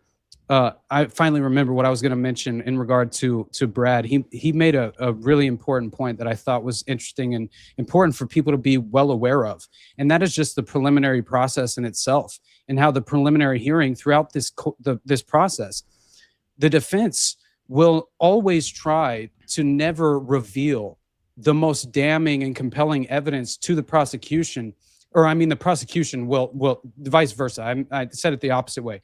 The prosecution will attempt to essentially withhold the most damaging evidence from the defense for as long as possible, because clearly the game is, throughout the preliminary process, not to show your cards, right? So I think for anyone to be kind of allowing their conclusion to hinge on the outcome of the preliminary process without allowing the trial to kind of take to, right, just to again, play out before our eyes before you again feel as if you can come to a very confident conclusion. And I won't say that, I don't have a sort of inkling of what I believe took place at a certain level, but I also just think it's crucial to remind yourself that very little evidence has truly even been presented throughout this trial process, which hasn't even taken place. So it's important to remind yourself that is all. And I did feel like this does perfectly segue into Hunter Biden receiving the Tucker rebrand, right? Because one, Candace Owens, obviously, provided Tucker with a very similar rebrand opportunity not too long ago when she participated for, basically, I think she was just a little ahead of the curve. She was kind of setting the stage as far as the same thing with Harvey Weinstein, right? And I think it's just we were talking about her laundering her reputation. She's she's kind of in the reputation business, it seems. She's rehabbed a few of those. You got like Weinstein, the Tate brothers, which is definitely egg on her face now, and others. The Hunter Biden as well, like you said now, who just went on Tucker recently too. Right. Yeah, dude. Honestly, it was so crazy, just the level of time that we took off, from doing the show. And I just felt like, there's so much that happens in any given news cycle, right? Throughout. And I was kind of like reflecting back on the course of the show, and how many different things that we've sort of covered throughout this time. And my God, talk about never being concerned about running out of content. This as far as just like essentially the pedophile occupied government, as I have coined the phrase, they're constantly kind of giving you a brand new example of exactly why you should never trust this permanent establishment or any of these political figures that are very much thrust into the public spotlight in order to control the outcome and influence the general public in this way subconsciously. But I see like there was one specific thing I wanted to tell you about, because I just thought it was kind of fucking ridiculous. And it was basically in regard to this Mike Caruso, right? That I talked to you about it earlier. You said you bookmarked something similar in regard to the co-author of Florida's anti-Semitism censorship bill, right? Which was signed, I think, in 2023, right? And I believe that what's interesting, and I think it's important for people to realize, right, is obviously, we've been shouting from the rooftops that anti-Semitism is strategically becoming the justification to crack down and violate the First Amendment, and this will inevitably lead to. Oh, and by the way, I thought about this last night just in real time when I was having a conversation on whatever this is, and that Perez Hilton bloodbath live stream video, right? I thought she was wild. So first of all, of course, we're going to have more examples of people going through like mental health crises on live streams, because this is the way of the new age, digitized, kind of modern framework of cultural society in the West. But I'm just saying, like, you could imagine a world that felt like a strange, like, I don't know, to some extent. I saw Donut talking about how it's an occult ritual, but who knows? Either way, he posted about it. But I still think that what's interesting is I can see how they could utilize something to this effect. Even the mass shooters, right? The shooters from the synagogue in San Diego. If you remember, that didn't happen. It wasn't that long ago that synagogue mass shooting happened in San Diego. But the point being is, what did they do? It's just like the Buffalo Tops massacre of that grocery store. They live streamed the mass shooting. And so I just thought, okay, this could inevitably ultimately cause a damaging effect in terms of have a sort of damaging impact on content creators at large, and anyone who's attempting to clearly, let's just say, financially grow in terms of this industry itself and how you have to utilize the live streams for that very purpose. I'm just saying, this is how you could essentially, imagine a world where they can utilize this to their own benefit in a sort of dystopian way. But that wasn't really the point I was making. I just thought it was interesting, that clearly you could see where they would utilize this some sort of precedent-setting opportunity as like a Perez Hilton bloodbath sort of live stream, to then further crack down on like online censorship in terms of live streaming and things of that nature. You never know if legislation could effectively impact us at a later date. But the reason that I said the pedophile occupied government strikes again, and we never cease to basically have renewed examples of this being the unfortunate reality, is this Mike Caruso individual, which I actually looked up.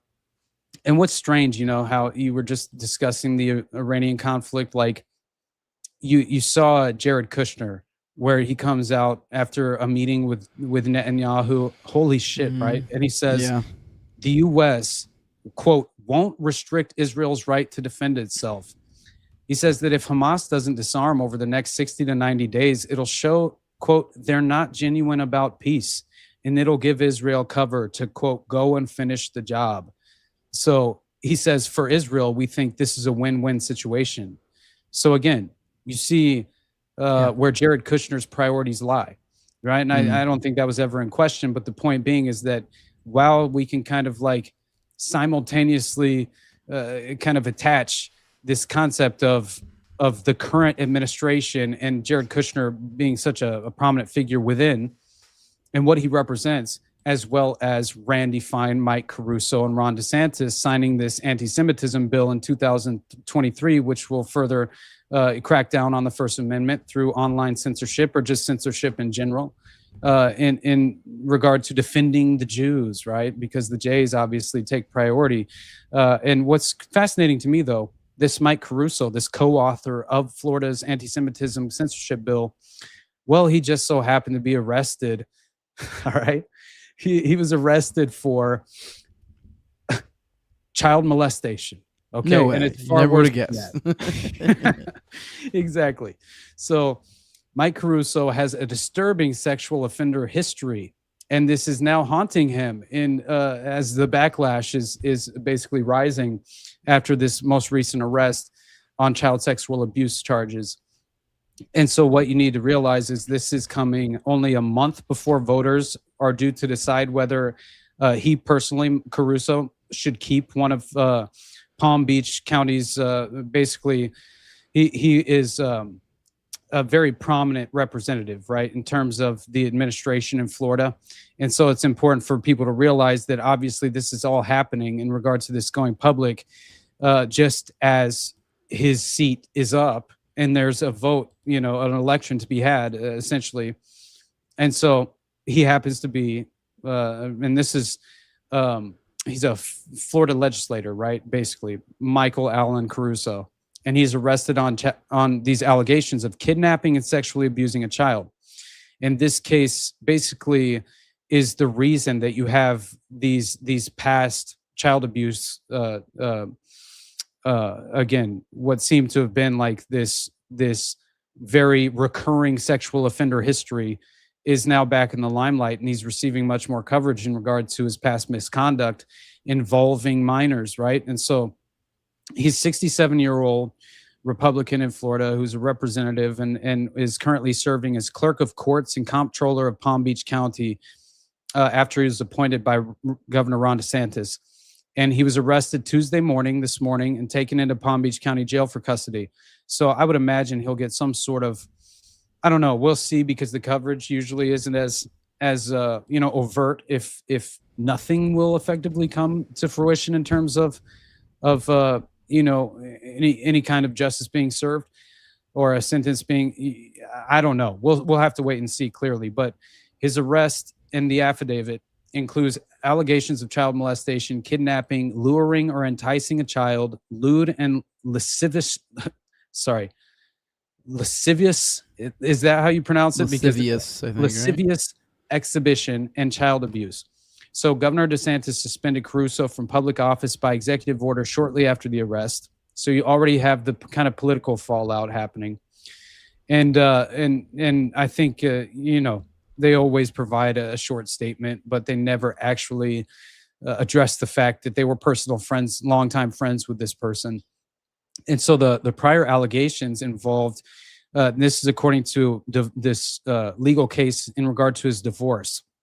And the Miami Herald ran reports on this as well. And basically Caruso's first wife and mother of their 7 children, Beverly Caruso, that's quite a few children, by the way, to have. And I think child molesters tend to have more children than the average person, is all I'm saying, which is terrible to put it that way, but it is true.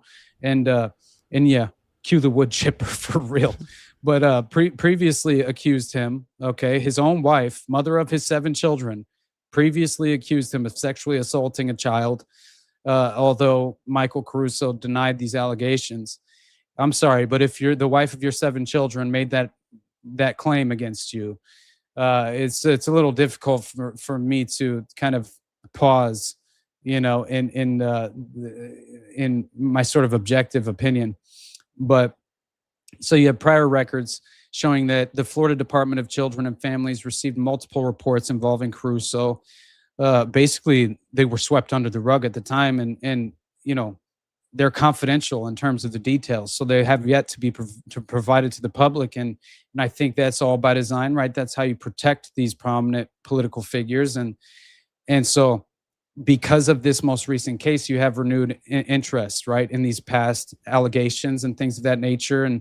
And so anyway, I think it's at the very least, it's important to know a few of the details. And essentially, the current investigation began after alleged incidents involving this young boy, this 5-year-old, last year, and basically the victim was younger than 5 at the time, right, that this took place. So, and this is according to the Orange County Sheriff's Office report that Caruso was it 5 or not? I think that's important in the Talmud, I believe. Under or is that 5. 3?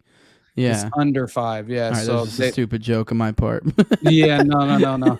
Because the Talmud, I think it's like 5 or 3 or Right. something. And as I was being stupid, it's like I'm just saying, man. it does matter the specific there when it comes really to the does. Talmud. So, Unfortunately, it does, man. And I think that is just another window into the this sort of sinister form of abuse. You know, the most sinister form of abuse. Usually, those are all factors, and they definitely apply. But to keep honestly to put it, I'll just end it with this, right? In terms of the Orange County Sheriff's Office report, Caruso allegedly exposed himself to this child under the age of 5 years old during a dinner gathering and touched the boy's genitals. He is also accused of touching the child's buttocks and genitals while playing a game later that day. A game. So I just think pee poo poo baseball, like the fucking Child Care Development Center with Michael Aquino at the Presidio. So a separate allegation concerning a cruise ship, dude, after the Disney cruise line that we talked about not too long ago. It's just never ending, man. And Caruso allegedly on this cruise ship exposed himself to a child, committed further sexual acts. And there's an arrest affidavit that refers to an alleged incident during a fishing trip in Orange County in which Caruso allegedly touched the boy's genitals. So again, you know, who gives a fuck about this guy's political career? You know, we need to see some movement in terms of the wheels of justice. And you know, authorities reported that basically they became aware of the allegations after the child displayed sexualized behavior at home. So the exact same situation that happened in terms of the Child Care Development Presidio case. And his parents subsequently questioned him and contacted law enforcement. And that's how this inevitably became anything whatsoever. Or I'm sure this would have also been swept under the rug, right? Which the pedophile occupied government strikes again, my friends. So 100%. Anyway. With that, Austin, our patrons are feeling particularly chatty today. We actually got like 3 of them lined up. We'll see. I do have a hard out now that the school year has started. I have a hard out around 2 hours, so we'll see if we can make all of them in. We'll maybe try to keep it a little bit short, but let's start off with Shy and hang out with the homies. What's up, Shy? It's been a minute since we've had you on here. By the way, just so you know, I know there was one day you'd had some pictures you want me to get ready. I have them. I don't think it's appropriate to do them today. So many people to run through. But next time we bring you up, remind me. I have them ready to go. The pictures of your little cards that we talked about. But Shy, you wanted to get brought up. Seemed like you seemed like you were really interested in coming up. So I'm assuming something struck your mind, struck a chord for you. So what's up, bud? All right. So we going to the that debate. I thought it was very interesting that how I'm not sure, how they phrased it, where it was like he was saying that he was going to prove that Tyler did it, and like I think that's how they said it, like without a doubt he was going to prove he did it, and something that she was going to show that he's a patsy. And I thought it was very weird that she would take whatever that stance, in the only stance that needed to be taken, which was already proven. Even when that dude Andrew said, when they asked him like what chances could he change his mind that the dude is not guilty, right? He said like he's 75 to 85% sure. Right there, you got 25 to 15% reasonable doubt right there. Right there, it was just lost there. So that's yeah. Which you're correct, but as I what I would point out there, as you mentioned, there was like two propositions going. So yes, that's ridiculous on Andrew, but as you pointed out, by that very same exact logic, if you examine what Candace's proposition was, where it was beyond, she has overwhelming evidence that that he's a patsy. She said 0%. Like what is your? I forget exactly. It was like where are you at that he's not a patsy or something like that. That he essentially like that he is like what are the chances that he's not a patsy? Essentially, I think that was what the question was. And she said 0%, which I think that's even more ridiculous. Like now I would say like yes, 75 to 85 is not overwhelming. That's for sure. I would say you'd have to be. I'd say overwhelming would probably have to be at least over 90% if I was going to say overwhelming at least. But the very least, like her saying 0% chance that he wasn't a patsy and then really fails to provide any sort of evidence, I just think that really is a display of how incredibly irrational she is. So I actually think like, yes, he lost there too. But if you evaluate what was going on with her there, she lost more in that back and forth. I know a lot of people got caught up with that. Like, I caught a little bit of Dave Smith's coverage, and he literally did that, pointed out exactly Andrew Wilson, but then just kind of smoothed on past the 0%, which is, I just think is absolutely fucking retarded. Like, the idea that you could be 0% or 100% sure of, like, anything is kind of ridiculous, let alone that you're 100%, essentially there's a 0% chance that Tyler Robbins is not a patsy. It's just absolutely insanity. Like, I think he probably was a patsy, but that just... I mean, with absent some sort of slam dunk evidence, I don't know how someone could say 0%. That's crazy. To me, the evidence would be that there are people coming out saying that they're 100% sure he did it. When there is, that's very questionable. So that's how he is the patsy, because people are actually saying he did it. When if we prove if he didn't do it, then that's the logical conclusion. It's he has to be a patsy because he's the one that people are pointing the finger at. Man, I'm just saying, it's so funny. People take these two personalities seriously and entertain anything they have to say as like, I'm not saying that clearly Candace and both Andrew and Candace will essentially say things that ring true, that at times are even objectively true. Oh my God. Yeah, they're playing a game. It's deliberate manipulation. It's psychological manipulation. If you can't realize that this was, and I'm not attacking you, Shy, I swear. I'm just saying that dude, you know what? The reason I say that is because last night on whatever this is, I realized after the fact, in hindsight, I'm thinking through like, dude, what the fuck? I accidentally just outright insulted Brad and Sam on accident without realizing, because in no way did I intend for them to internalize it in that way. But if you don't go out of your way to essentially over explain yourself in your position, then it could be easily misinterpreted. And so the point that I was making was basically, the debate format in general. and how I'm in total opposition to it, because I truly think it's a waste of time. I think all it does is effectively, further entrench both sides of this ridiculous kind of duality of the narrative itself, which is a misrepresentation in the first place. And I think that is also by design. But still, the fact of the matter is, like, I didn't even think about the fact that he has his new show, the World War Debate, that he's trying to promote. And I'm sitting here talking mad shit on just the debate format in general and how I'm personally opposed to it. But in no way was I actually intending for him to, you know what I mean? It was in no way in context. Clearly, I was only attempting to apply that to this specific debate of Candace and Andrew Wilson. But I also do kind of fundamentally believe that there's an inherent flaw within the debate format. And so I wish I would have like further reiterated what I truly meant. And then the same goes for just the lack of respect I have intellectually for anyone who even, I'll be honest, watches the entire debate. Like, I don't even think I saw a full clip of anything that happened, if I'm being honest. But yet, the same as the Odyssey, I'm fully willing. I saw much more of the Odyssey than I did of this fucking retarded debate. I recommend nobody watch it. It really was incredibly underwhelming. It was really fucking stupid. It was a waste of 4 hours. Right. I did it for you guys. You're welcome. Don't do it. Dude, and that's the thing. I think what you, in terms of like the intention you have behind watching it, right? That matters as well. And I think, for the vast majority of people, they're not overly analyzing that aspect of things. I'm sorry. It's just my bad. No, you're good.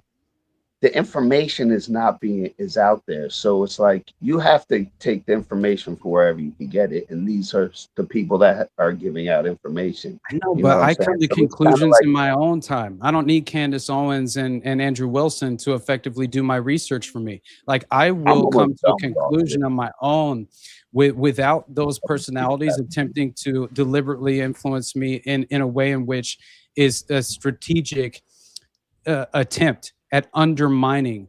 It's controlling the outcome in every way, as I've said it many different ways.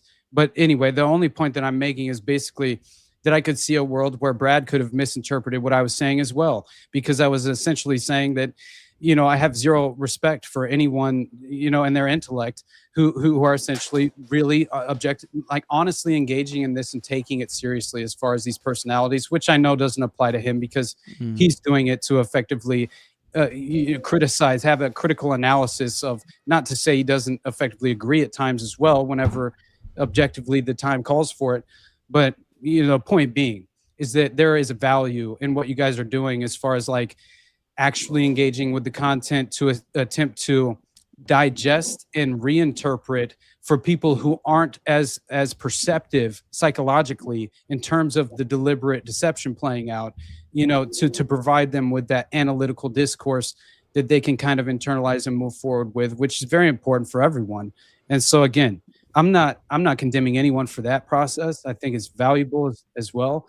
I personally have no time for it. And I would prefer to prioritize the things that I think are far more important than even where you land on the Charlie Kirk assassination. Like, I believe, as I said before, Charlie Kirk was a controlled asset and was hung out to dry and basically assassinated by, his handlers. I mean, it's like, what do you even want me to say? Like, I honestly don't even believe that most of these prominent personalities organically rose to prominence as well. And you can kind of chart that course truly, in its own right. So I think there's nuance, and people in this environment are incapable, and especially in modern times. I mean, they are conditioning the nuance out of you in terms of your ability to objectively pursue the truth. So beware of these kind of influential personalities, the influencer industrial complex, as I've said many times, and just remain skeptical of it all.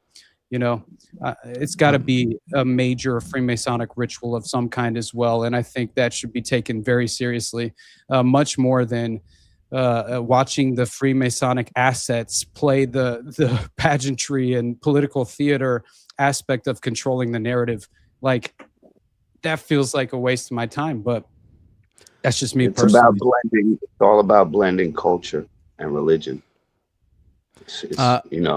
It's like where the ocean and the shore begins. It's that blend. Well, Shy, we'll talk to you in the after show. I do want to try to get one more person in here before we get out of here. Ass Cream, we're probably going to have to cut you for time. So let's get Beans up in this motherfucker. Shy, any last thoughts? Otherwise, we'll see you in the post show. Nah, that's good.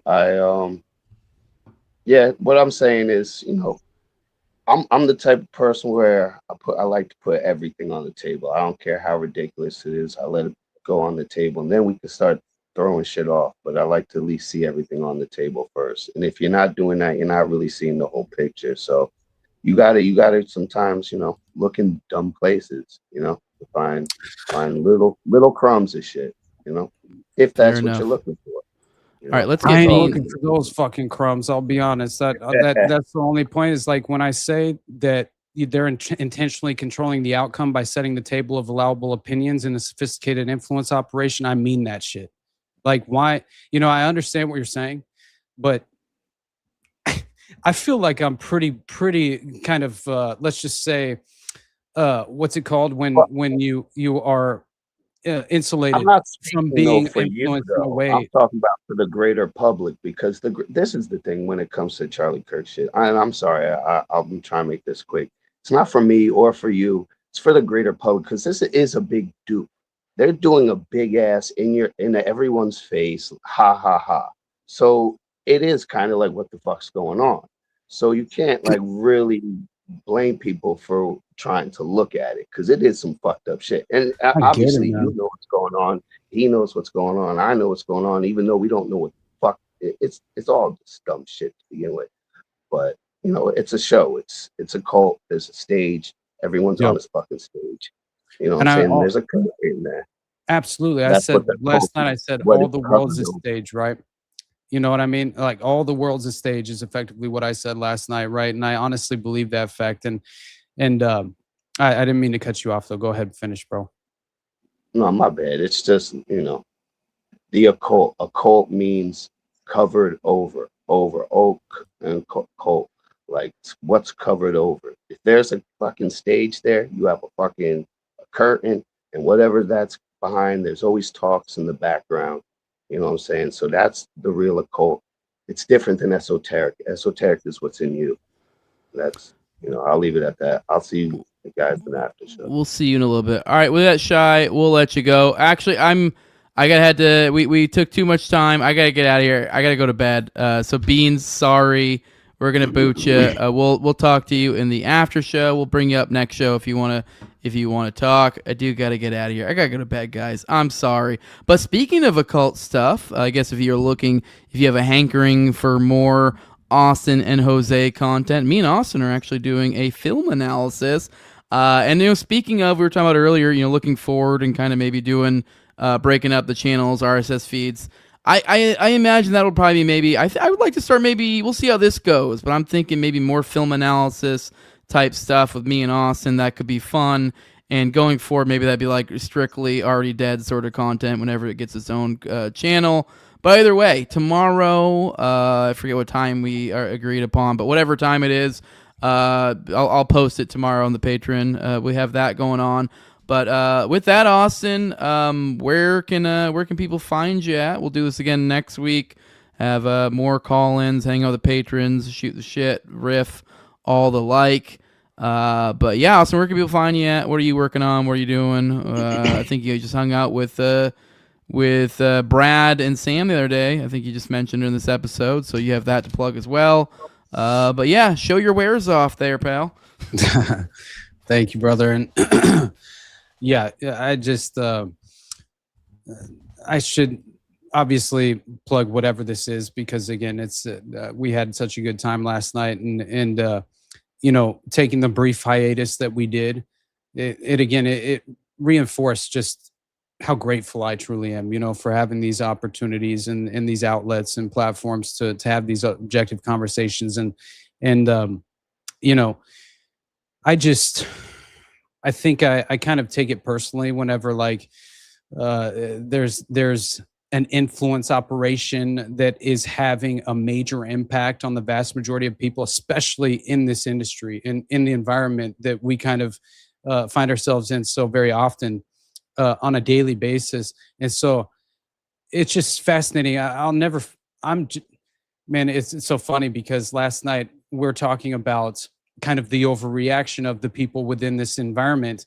And just to keep it short, it basically was me saying, if I see one more fucking thumbnail promoting Candace Owens and Andrew Wilson's faces, right?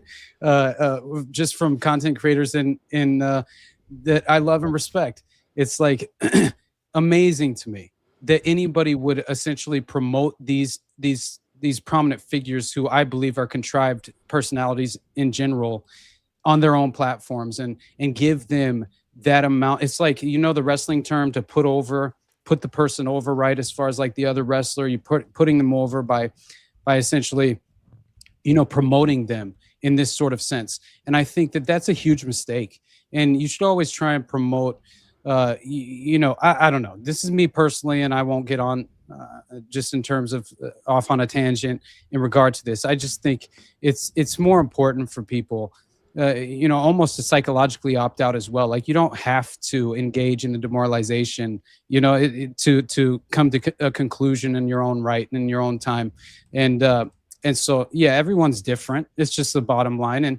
And people who kind of have more of an appetite for it and can stomach that, because that is even in my own solo project, kind of intro, right? Is I can't stomach being lied to on a daily basis by the mainstream media.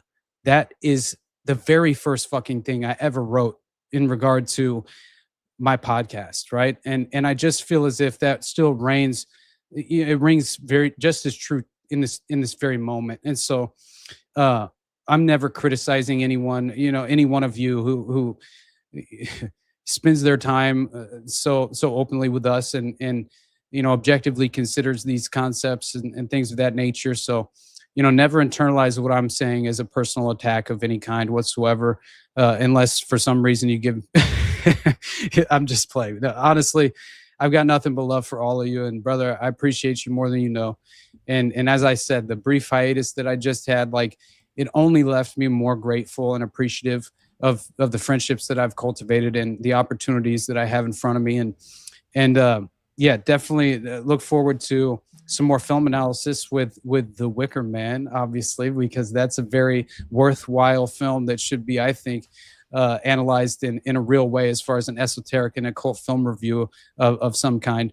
And also keep your eyes open, because Friday, at least the plan is to have on Brian from Demon Erasers, and he's great. We should have a conversation. I would imagine, in regard to some of his priority topics and subjects that I'm kind of outlining for myself as well. Should be a fun conversation. So that should definitely take place on Friday. But otherwise, I love you all. I missed you as well, and everyone that I met at Bro Grove. I couldn't be more grateful and appreciative of the time that we spent together, and I can't wait for honestly the next opportunity we have to break that digital barrier and to kind of physically bring these friendships and this kind of mentality into just to truly facilitate it and hopefully kind of drive that home in terms of the vast majority of people we come into contact with, that this is the ultimate way to hopefully attempt to continue to better yourself, evolve, and approach your life. And maybe we can all improve together, just that's as collectivist as I'll become, and I hope to God that we can continue on this path, and nothing but love, man. The Underclass Podcast, this. Hell yeah. For those who want to support what I'm doing, leave a like, share, subscribe, comment, leave a 5-star review on iTunes or Spotify. You can find the show on YouTube, Rumble, all the major audio podcatchers, and Twitter as well. On Twitter, that's @TowerGangJose. Everywhere else, it's the No Way Jose podcast. And if you want to support the show the best way you can, you do have money over at patreon.com/NoWayJose2020. Over there, you get a whole host of perks. I do about 1 to 2 episodes per week. Keep or behind the paywall, keep about 3 to 4 of them behind the paywall at any given time. give you guys access to ad-free RSS feed and the Telegram and the pre-show, the post-show, and video calls. And this show right here, Already Dead, which goes out on Tuesdays at 9:30 p.m. Eastern. I also give a big shout out to the highest level on my Patreon as a big thank you for their support.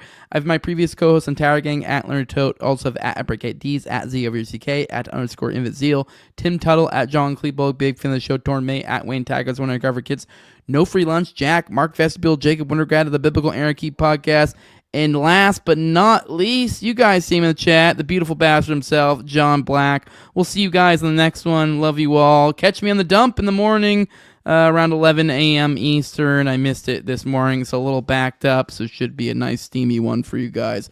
But we'll see you all on the next one. Love you all.